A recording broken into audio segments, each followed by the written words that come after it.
అనుదిన అరుణోదయ స్తుతి కార్యక్రమంలో అనుదినము మాతో కలిసి దేవుణ్ణి స్తుతిస్తున్న మా ప్రియ సోదరి సోదరులకందరికీ మన ప్రభువును రక్షకుడైన యేసుక్రీస్తు నామమున అందరికీ ప్రేమతో వందనాలు.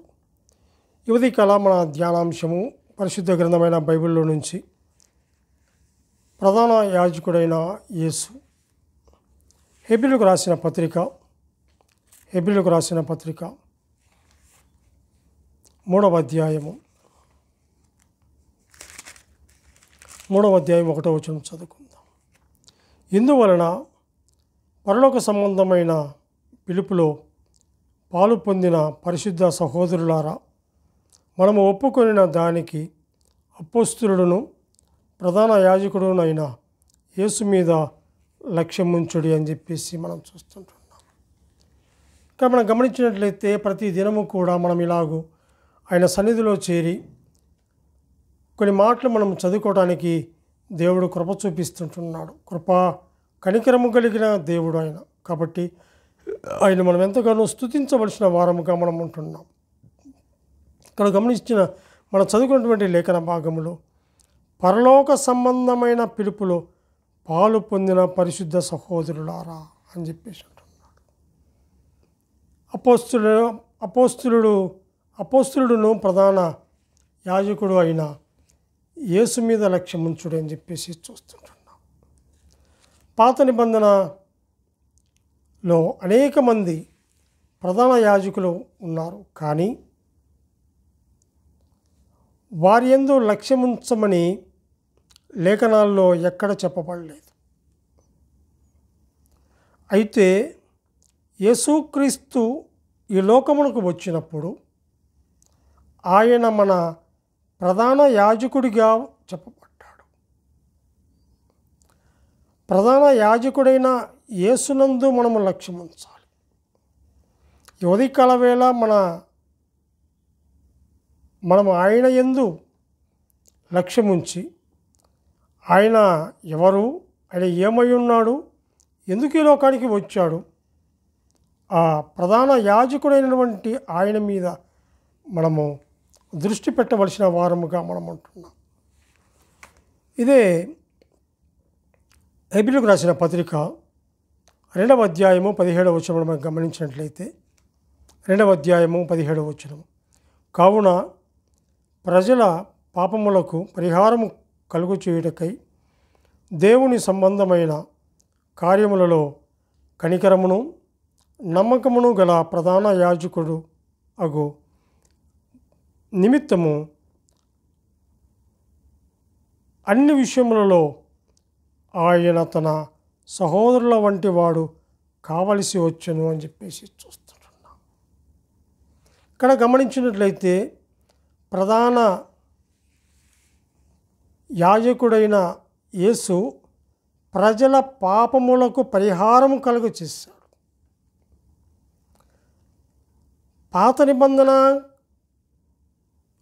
ఉన్న ప్రధాన యాజకుడు కూడా పాప పరిహారము నిమిత్తము బలులను అర్పించేవారు, కానీ అది తనది కాని రక్తముతో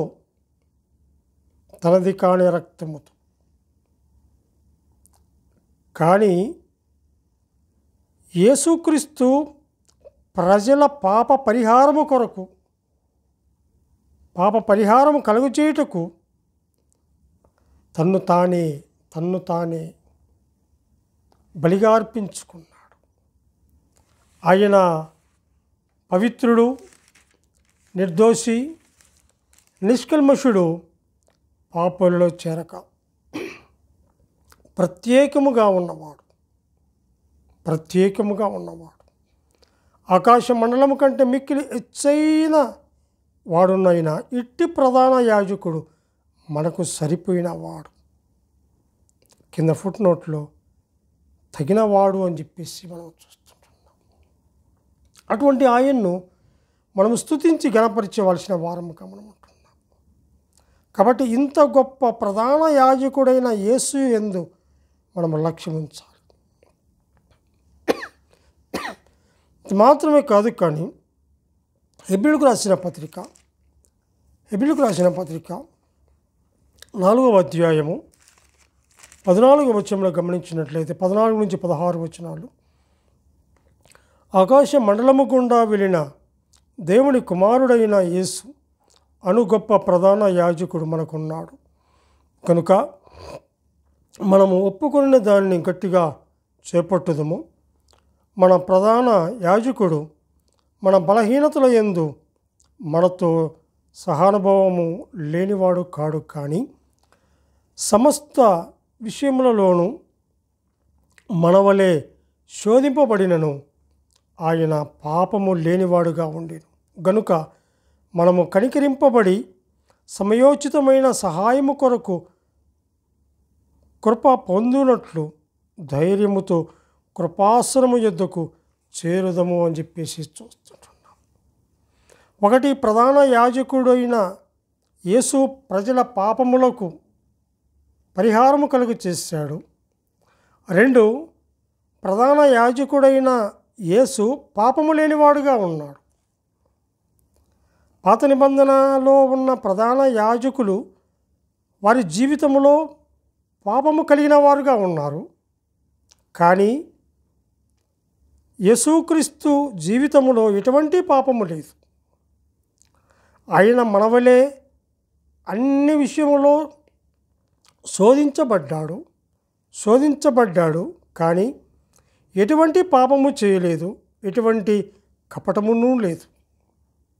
ఆయన పవిత్రుడు, నిర్దోషి, నిష్కల్మషుడు, పాపలలో చేరక ప్రత్యేకముగా ఉన్నటువంటి ఆయన యందు లక్ష్యముంచాలి. అందుకే ఇంత గొప్ప ప్రధాన యాజకుడైన యేసు యందు మనము లక్ష్యముంచవలసిన వారముగా ఉంటున్నాం. 3వదిగా గమనించినట్లయితే హెబ్రీయులకు రాసిన పత్రిక 5వ అధ్యాయము 9-10 వచనాలు మనం చదువుకుందాం. మరియు ఆయన సంపూర్ణ సిద్ధి పొందినవాడై మెల్కీసెదెకు క్రమములో చేరిన ప్రధాన యాజకుడని దేవుని చేత పిలువబడి తనకు విధేయులైన వారందరికీ నిత్య రక్షణకు కారకుడాయను అని చెప్పేసి చూస్తుంటున్నాం. 3వదిగా మనం గమనించినట్లయితే ప్రధాన యాజకుడైన యేసు నిత్య రక్షణకు కారకుడై ఉన్నాడు అని చెప్పేసి చూస్తుంటున్నాం. పాత నిబంధనలో ఉన్న ప్రధాన యాజకులు పాప పరిహారము నిమిత్తము బలులర్పించేవారు, కానీ ఆ పాపములు ఏటేటా జ్ఞాపకంకు వచ్చి, అయితే యేసుక్రీస్తు తన్ను తానే బలిగా అర్పించుకొని కలుగు చేసిన రక్షణ ఎన్నటికీ ఎప్పటికీ తీసివేయబడదు. తనకు విధేయులైన వారందరికీ ఆయన ఈ నిత్య రక్షణ కలుగ చేశాడు. ఇంత గొప్ప ప్రధాన యాజకుడైన యేసునందు మనం లక్ష్యముంచాలి. 1, ప్రధాన యాజకుడైన యేసు ప్రజల పాపములకు పరిహారం కలుగ చేశాడు కాబట్టి ఆయన మనం స్తుతించాలి. 2వది, ప్రధాన యాజకుడైన యేసు పాపము లేనివాడుగా, పరిశుద్ధుడుగా, పవిత్రుడుగా, నిర్దోషిగా, నిష్కల్మషుడుగా, పాపులలో చేరక ప్రత్యేకముగా ఉన్నటువంటి ఆయన్ను మనము స్తుతించవలసిన వారముగా ఉంటున్నాం. 3వదిగా గమనిస్తే ప్రధాన యాజకుడైన యేసు నిత్య రక్షణ కలకు కారకుడుగా ఉంటున్నాడు.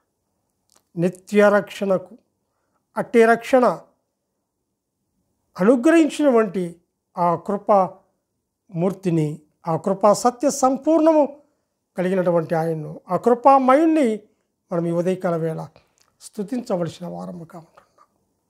అపోస్తలుడును ప్రధాన యాజకుడైన యేసు మీద లక్ష్యముంచుడి అని చెప్పేసి మనం చూస్తుంటున్నాం. ఈ ఉదయకాల వేళ అనుదిన అరుణోదయ స్తుతి కార్యక్రమంలో మనము చేరి ఆయన నామమును స్తుతించి హెచ్చించి పూజించే భాగ్యాన్ని దేవుడు మనకు అనుగ్రహించాడు.